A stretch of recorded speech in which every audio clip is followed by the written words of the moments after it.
Now, a quick disclaimer, this video is going to be a bit more serious, but it's about a topic that I'm really interested in because I'm an av geek. That's pretty much a slang term for someone that's really into aviation. And as someone that's into aviation, it's pretty upsetting to see the horrific sides of it. But learning from past mistakes is the best way to move forward. So sit back, relax, as I decipher what was wrong with the Boeing 737 MAX.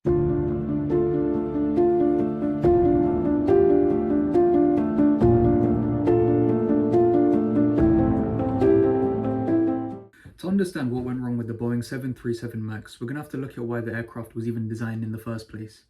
For those of you that don't know, the Boeing 737 MAX is basically a new generation single-aisle aircraft based on the already existing 737 series. It's modern and more fuel efficient, which is game-changing in the aviation industry. It has advanced technology wingtips, better cockpit design, better flying range, and so forth. But why was the MAX series even built, seeing as the existing 737 was already a success, with 7,118 units built as of September 2025? Well, greed and competition. See, in the aviation industry, there are two major companies that dominate the market: Boeing and Airbus. Airbus, a manufacturer based in Europe, and Boeing, a manufacturer based in the USA. Now, Airbus created the A320neo, an upgraded version of the A320 family of aircraft. Now, airlines loved this plane because it had way better technology and had better fuel-efficient engines, which meant they saved a lot of money. Oh, and this plane is still currently performing really well, with over 11,300 planes on order as of October 2025. Now, because of this, Boeing panicked. How could they let their main competitors get ahead of them? Instead of creating a new plane from scratch, which would be very expensive and take years to design, they decided to upgrade the already existing 737 with brand new massive engines. Problem solved, right? Nope, because these engines weren't designed to fit the airframe. Anytime the plane took off, those engines changed the way the plane behaved mid-air, and that is where all the problems began.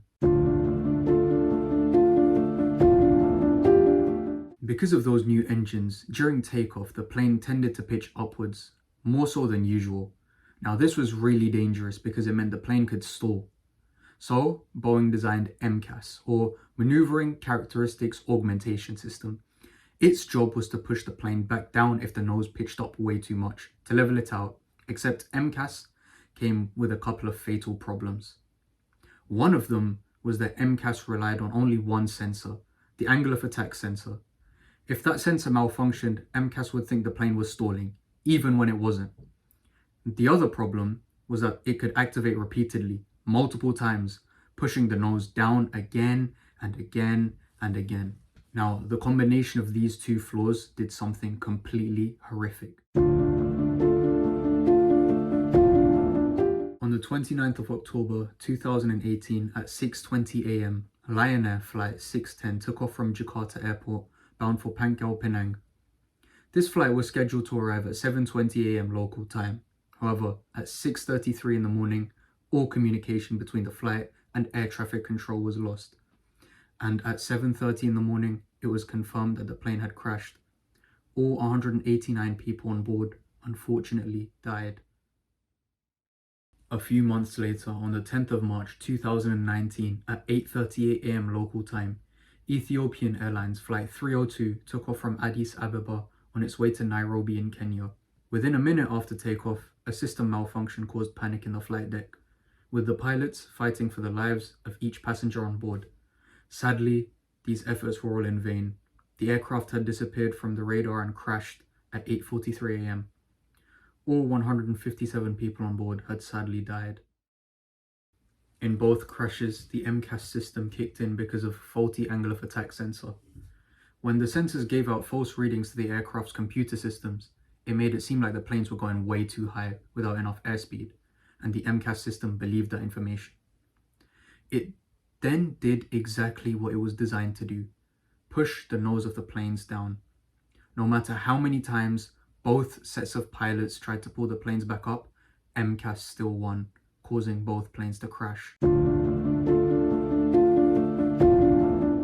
One of the biggest controversies surrounding the 737 MAX was the fact that Boeing didn't tell pilots about MCAS. Why? because Boeing wanted airlines to buy the plane without needing expensive pilot training. MCAS was barely mentioned within the industry, if mentioned at all, and it became one of the most criticized decisions in aviation history, all of it to maximize profit. After the second crash, the MAX was grounded for 20 months worldwide. Investigations found design flaws, regulatory failures, poor communication, and pressure inside Boeing to rush the aircraft. Now, the MCAS system was redesigned. It now uses two sensors.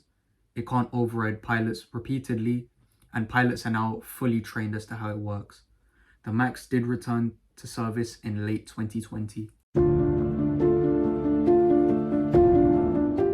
So, what was wrong with the Boeing 737 MAX? It wasn't just one thing, it was a chain of decisions: engineering shortcuts, corporate pressure, lack of training, and a software system that should have never been able to control an aircraft the way it did. Aviation is one of the safest industries in the world because it learns from its mistakes, and in this case, the lessons were hard, painful, and unforgettable.